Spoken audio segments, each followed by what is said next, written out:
Assalamu alaikum, and today I will give you the lecture 5 of week 3.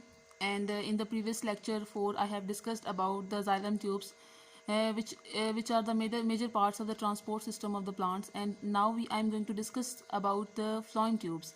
Phloem tubes are made from living cells joined end to end. They carry sugar solution from the leaves where it is made during the photosynthesis. So, what is the major function and the purpose of phloem tubes? Phloem tubes are responsible for the transfer of food in the whole plant. You can say that the food which is going to made on the leaves of the plant by the process of the photosynthesis, that you can call it as a glucose.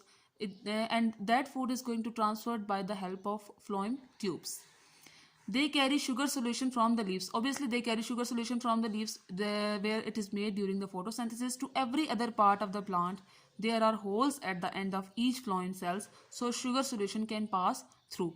So the structure of phloem tubes are like that. They have holes at the each end, and which helps them to transfer the sugar solution from one end to the other end in a very easy way, and so the sugar can get transferred to that part of the plants easily.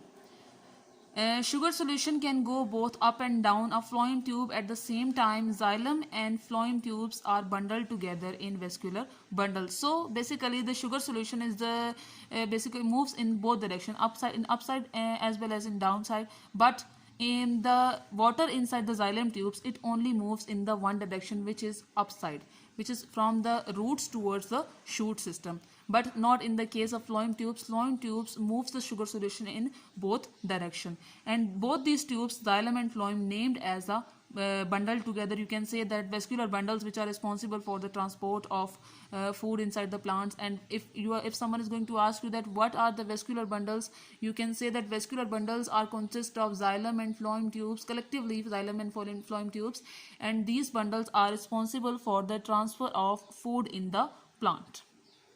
Now, here we have did you know the word xylem comes from the Greek word xylon, which means wood. As I have discussed in the previous lecture in detail that how xylem is called as a wood, how the structure and the physical structure and shape of the xylem can make it called as a wood. Phloem cells are alive, xylem cells are dead. So you have to remember these main points. These are very important for the objective portion of your chapter or objective work of your this exercise, because these there will be a part of your paper. They will be a part of your paper. These all did you know, so you have to discuss or study them in a detail. You have to remember them. Trees have lots of xylems. So here is a simple structure of a root system of plants.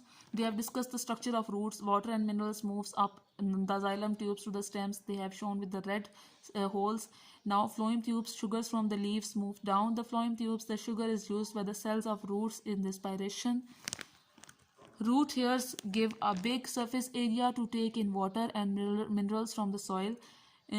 Growing cells at the root tip. The growing root tip is protected by the root cap. So here is a complete picture description of the root cells. They took a simple root cells and discussed it in a detail, that how you can describe it and how these all tubes and bundles are settled in that simple root tip, and how they are responsible for their transfer of food and water, and they are working inside the plant, and in this way the growth in the plants takes place.